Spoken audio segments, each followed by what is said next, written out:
Do you want to learn an amazing and efficient push workout targeting the chest, shoulders, and triceps? Let's get right into it. Yo, what's pumping, people? So today I'm going to be showing, demonstrating, and somewhat explaining a push workout, but more specifically, my personal push workout that I use to transform my body that I've been using for about 4 months now. If you'd like to see more videos like today's video, I'm uploading 3 videos a week this summer about fitness, nutrition, and other related things. So if you'd like to see those videos when they come out, please hit that subscribe button to stay tuned. Now let's start the workout. This is going to be part 1 of 3 for a push-pull-legs training regimen, which is optimal for muscle growth because it allows each muscle group to recover for 48 to 72 hours. And if you were to work out 6 days a week, you could hit each muscle group twice a week. This workout is going to consist of 7 different exercises: bench press, incline press, triceps pushdown, cable pectoral fly, Arnold dumbbell press, triceps kickback, and rotation press. We're going to start with bench press, and I should note that there's usually more than one way to do any exercise. The alternative versions for the bench press is the standard barbell bench press, the machine bench press, and the dumbbell bench press, which I will be showing a variation of this exercise later on in the workout. Notice that I'm adjusting my grip. Form is always the most important aspect of training if you want to see the best results. I grab the bar shoulder width apart, and when I lower the weight, it's slow and controlled, and I maintain the bar parallel with my chest as it reaches the nipple line, so that way when I push the bar back up, I can really squeeze my pecs together for better muscle contraction. If you train for endurance, you should be exerting around 50% of your maximum effort for 12 reps or higher and then resting for less than 30 seconds. For hypertrophy, you should be exerting 65 to 85% of your maximum effort for 6 to 12 reps and then resting for 30 to 90 seconds. And for strength, you should be exerting greater than 85% of your maximum effort for 1 to 5 reps and then resting for 2 to 5 minutes. I like to combine all 3 methods, so what I do is a drop set starting with a weight that I'm comfortable with and doing 16 repetitions like I'm doing here. I'll then increase the weight by 20 pounds, rest for about a minute, and then do 12 reps of that new weight. You should adjust the amount of weight increased according to your strength level. You could also use the bar by itself as your base, or if you want to do smaller increments of weight, you could also use the smaller sized barbells that are typically stacked on racks. Once I've completed that set, I'll increase the weight by another 30 pounds. After resting for about 2 minutes, I will do 6 to 8 reps of this new weight. I should state that bench press is about half of my workout because I do a lot of sets, and also because bench press is a compound movement, which means it involves multiple muscle groups, therefore resulting in a lot more fatigue as opposed to the other exercises I will be demonstrating, which are isolation movements. I completed my first 3 sets where I increased the weight, but the remaining 3 sets I will instead be decreasing the weight, starting from heavy weight and making my way back down to a lighter weight. If you don't want to do 6 sets, you could also do 5 sets where instead of doing the heavy weight twice, you would do it only once, and it would be a pyramid set where you're still starting from a lightweight, progressing to a medium weight, up to a heavy weight, and then back down to a medium and lightweight. You could also do 4 sets where instead of 6 sets of light, medium, and heavy weights, you would do 1 set of a weight that's in between light and medium weights, then do 2 sets of a weight in between medium and heavy, and then do another set of light to medium weight. I then move on to the incline press. Form is very similar to the bench press, except when you're lowering the bar, instead of bringing it down to the nipple line, you lower the bar down onto the upper pec. For this exercise, I follow the 4 sets format. I start with 35 pounds on each side for 12 reps. Afterwards, I increase the weight to 45 pounds on each side and perform 8 reps. I repeat the exact same thing. I do another 8 reps of the 45 pounds, and then I will decrease the weight back to the original 35 pounds on each side and perform the last 12 reps. Moving on to the Arnold dumbbell press. This is also similar in form to the incline press, except as you're lowering down the dumbbells, when your arms reach a 90-degree angle, you're going to bring the arms in and then back to the 90-degree angle, where you will continue doing the dumbbell shoulder press as normal. The dumbbells should nearly meet at the top by bringing them as close together to your head as the dumbbells will allow you, so that there's a more effective contraction on the shoulders. I follow the 4 sets format for this exercise as well. 25-pound dumbbells for 12 reps, then 35-pound dumbbells for 8 reps, and then repeating the 35-pound dumbbells and back to the 25-pound dumbbells. Now we're moving on to our first superset, which consists of the triceps pushdowns and the pectoral cable fly. These exercises are isolation movements, so they only focus on one muscle group, thereby making it easier to combine 2 different exercises in quick succession for a superset. So I start off with a slightly heavy weight on the triceps pushdowns. I keep my elbows tucked in. As I bring my arms down and back to my hips, I am extending the elbows but maintaining them tucked in so that I can get an effective contraction on the triceps.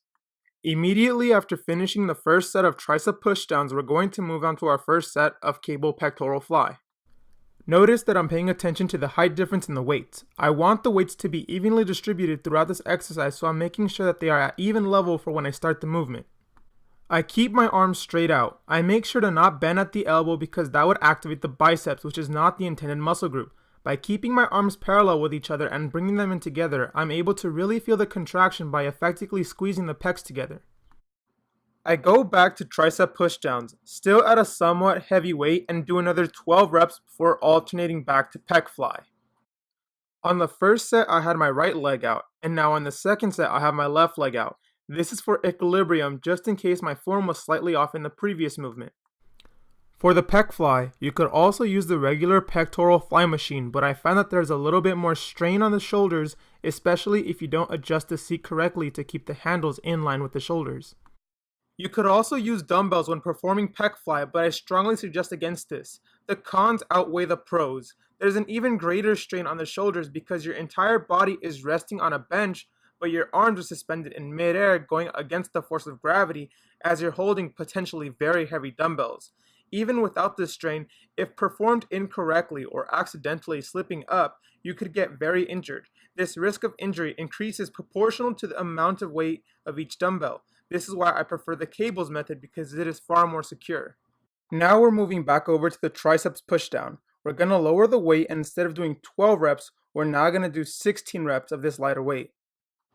There are a few different accessories that you could use for this exercise, such as the Z-bar and the straight bar. I feel a better contraction with the Z-bar than the straight bar, but I find that the best one to use is in fact the rope because it allows me to extend my elbows further, which promotes a better activation in the triceps. We return to the cable pectoral fly. This time neither knee is protruding out. Both legs are together and I'm leaning forward. This form emphasizes core strength and keeping balance. If you have the balance, do this the whole way through, including the 2 previous sets, and if it's too difficult, simply lower the weight. This position will have the best results because you can actively feel a stronger contraction in the pecs. Switching back over to the triceps pushdown. We're going to lower the weight and perform 16 reps. Because this is a lighter weight, you'll be able to focus even more on maintaining the movement slow and controlled. Therefore, you may notice a better contraction throughout the movement. This time we're going to switch the method for the pec fly and we're lowering the handles down. Instead of crossing the arms together to stimulate the chest, we're keeping our arms down behind our hips and slowly bringing them together in front of the hips. The motion and activation should be simultaneous by squeezing the pecs together as your arms are guiding the motion. Do this movement for 10 reps and then position your arms as they were in the previous sets of pec fly. Do another 5 reps in this position. Your muscles are already stimulated from the 10 reps you just completed. You should feel a lot more activation in the chest for these 5 reps. Repeat the process. Perform another 16 reps of the lower weight triceps pushdown and the 15 total reps of the lower level cable pec fly. Now we're moving on to the triceps kickback. I start by grabbing 3 different dumbbells of varying weight. The incremental weight difference is up to you based on your strength level. Normally I do 17.5, 20, and 25 pound dumbbells, but for this workout I'm using increments of 2.5 pounds consisting of 15, 17.5, and 20 pound dumbbells. You're going to be alternating between each arm. In an arched position over the bench, you're going to start with the lightest dumbbell. Bring the dumbbell up and have your arm at a 90-degree angle. Extend the arm out perpendicular to the position you had it in. Your arm should extend out about even with your back. Once you've completed each arm, you're going to initiate a sort of drop set in which you switch to the preceding heavier weight. Do the same thing and progress to the heaviest weight you are going to be using. Remember to keep your elbow tucked in if you want the best activation and contraction in your triceps. Perform 16 reps with the lightest dumbbell, 12 reps with the medium dumbbell, and 8 reps with the heaviest dumbbell.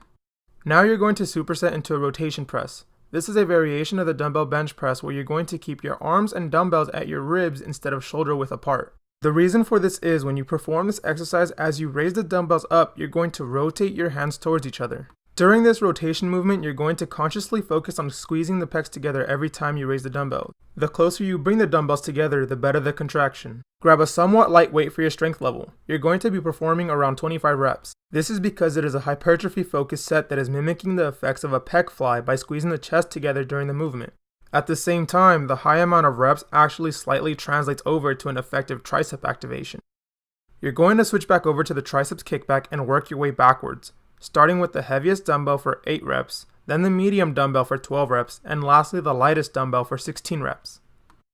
Once you've completed this, you'll do another 25 reps of the rotation press or however many reps you're able to perform, and that will conclude this push workout. Remember guys, form is everything if you want to see the best results. If you want to see more videos like this, please drop a like. It really helps the channel grow and I greatly appreciate it. But that's all I have to say for today, guys. Continue striving and keep fighting. I'll see you guys in the next one. Deuces.